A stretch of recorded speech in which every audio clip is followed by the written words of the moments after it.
Sir ಈಗ ನಿಮ್ಮನ್ನು ಯಾಕೆ ಸತಾಯಿಸಿದ್ದಾರೆ ಸರ್? ಯಾಕಂತೇಳಿದ್ರೆ ಮೊದಲು 5 ಕ್ಷೇತ್ರನ ಬಿಜೆಪಿ ಘೋಷಣೆ ಮಾಡುತ್ತೆ, ಆಮೇಲೆ ಒಂದು ನೀವು ಮೀಟಿಂಗ್ ಮಾಡ್ತೀವಿ ಅಂತ ಹೇಳಿದ ಮೇಲೆ ಎರಡು ಸ್ಥಾನ ಕೊಡೋಕೆ ನಿರ್ಧಾರ ಮಾಡುತ್ತೆ. ಯಾಕೆ ಮೊದಲೇ ನಿರ್ಧಾರ ಮಾಡಿಲ್ಲ? ಆಮೇಲೆ ಯಾಕೆ? ಇಲ್ಲ ಇಲ್ಲ ಇಲ್ಲ ಇಲ್ಲ ಇಲ್ಲ ಇಲ್ಲ ಇಲ್ಲ ಇಲ್ಲ ನೀವು ತಪ್ಪು ತಿಳ್ಕೊಬೇಡಿ. ಅದು ಅಂತಿಮವಾಗಿ BJP ಹೈಕಮಾಂಡ್ ನಮ್ಮ ಹೈಕಮಾಂಡ್ ಏನು ತೀರ್ಮಾನ ಮಾಡಿದ್ರೆ ಅದಕ್ಕೆ ನಾವೆಲ್ಲ ಒಪ್ಕೊಳ್ಳೋಕೆ ಸಿದ್ಧವಾಗಿದೆ. ಅದರಲ್ಲಿ ಯಾವುದೇ ಇದು ಬಿಜೆಪಿ ಅಂತಿಮ ತೀರ್ಮಾನ ಮಾಡಿದ 5 ಅಂತ ಅವರು ಘೋಷಣೆ ಮಾಡಿದ್ದಾರೆ, 5 ಕ್ಷೇತ್ರ ಅಂತ. ಇದು ಕೊಟ್ಟು ತೆಗೆದುಕೊಳ್ಳೋದಿವ್ರೆ ಮಾತುಕತೆ ಮೂಲಕ ಪರಿಹರಿಸ್ಕೊಳ್ತಾರೆ. ಅವ್ರವ್ರ ಮಟ್ಟದಲ್ಲಿ ಪರಿಹರಿಸ್ತಾರೆ. ಬಿಡುಗಡೆ ಆಗಲಿಕ್ಕೆ ಮೊದಲೇ ಮಾತುಕತೆ ಆಗಬೇಕಿತ್ತು. 5 ಕ್ಷೇತ್ರ ಬಿಡುಗಡೆ ಮಾಡಿದ್ರು ಅವರು, ಆಮೇಲೆ ಈಗ ನಮ್ದೇನಾಗಿದೆ, ನಮಗೆ ಸ್ವಲ್ಪ ಇದೆಲ್ಲ ಯಾವುದೋ ಡಿಸ್ಟರ್ಬೆನ್ಸ್ ಆಯ್ತಲ್ಲ, ಇದರೆಲ್ಲ ನಮಗೆ ಏನಾಗ್ತದೆ, ಈ ಸರ್ಕಾರ ನಮ್ಮ ಗಮನನ ಬೇರೆ ಬೇರೆ ಕಡೆ ತೆಗಿತಾ ಇದೆ. ಅದು ಪ್ರಾಬ್ಲಮ್. ಆ ಗಮನ ಎಲ್ಲೆಲ್ಲೋ ಹೋಗಿ ಏನೇನೋ ಆಗಿದೆ.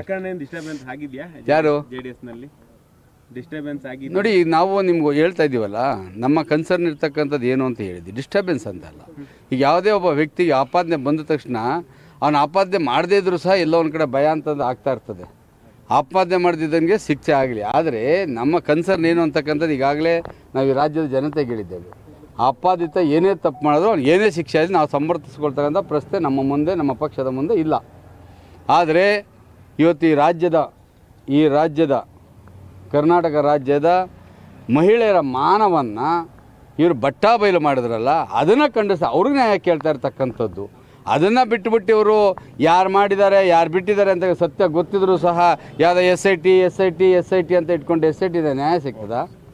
SITನಲ್ಲಿ ಎಲ್ಲೆಲ್ಲಿ ಸುಳ್ಳು ಹೇಳ್ತಾ ಇದ್ದಾರೆ, ಹೇಗೆ ಸುಳ್ಳು ಹೇಳ್ತಾರೆ ಗೊತ್ತಿಲ್ವಾ? ಅದಿರ್ತಕ್ಕಂಥದ್ದು SITಯಿಂದ ನ್ಯಾಯ ಬರ್ತದೆ ನಿಮ್ಗೆ ಅನ್ಸುತ್ತಾ? ಹೇಳಿ, ನಮಗೆ ಬೇಡ.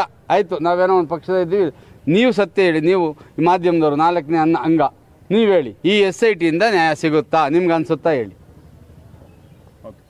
ನಿಮ್ಮ ಹತ್ರನೇ ಉತ್ತರ ಇಲ್ಲ ಅಂದರೆ ನಾವೇನು ಉತ್ತರ ಕೊಡ್ತೀವಿ? ಪ್ರಜ್ವಲ್ ರೇವಣ್ಣ ಯಾವಾಗ ಬರ್ತಾರೆ ಸರ್? ಗೊತ್ತಿಲ್ಲ, ಅದು ನನಗೆ ಗೊತ್ತಿಲ್ಲ. ನನಗೆ ಈ ಸಂಪೂರ್ಣವಾಗಿ ಅವ್ರು ಎಲ್ಲಿದ್ದಾರೆ ಏನಿದ್ದಾರೆ ಅಂತ ಅವ್ರ ಮನೆಗೆ ಗೊತ್ತಿಲ್ಲ ಅಂದರೆ ನನಗೆ ಗೊತ್ತಾಗ್ತಾ ಇದೆ. ಚಾನ್ಸ್ ಇಲ್ಲ. ಬಹುತೇಕ ಈ ಕಾನೂನನ್ನ ಅಡಿನಲ್ಲಿ ಯಾರೂ ಸಹ ತಪ್ಪಿಸ್ಕೊಳ್ಳೋಕ್ಕಾಗೋದಿಲ್ಲ. ಖಂಡಿತ ಬರಲೇಬೇಕು, ಸಿಕ್ಕಲೇಬೇಕು. ನಾನು ಆದಷ್ಟು ಬೇಗ ಬಂದು ತಪ್ಪು ಮಾಡಿಲ್ಲ ಅಂದರೆ ಧೈರ್ಯವಾಗಿ ಎದುರಿಸಲಿಕ್ಕೆ ನಾವು ಸಲಹೆ ಕೊಡ್ಬೋದು ಅಷ್ಟೇ.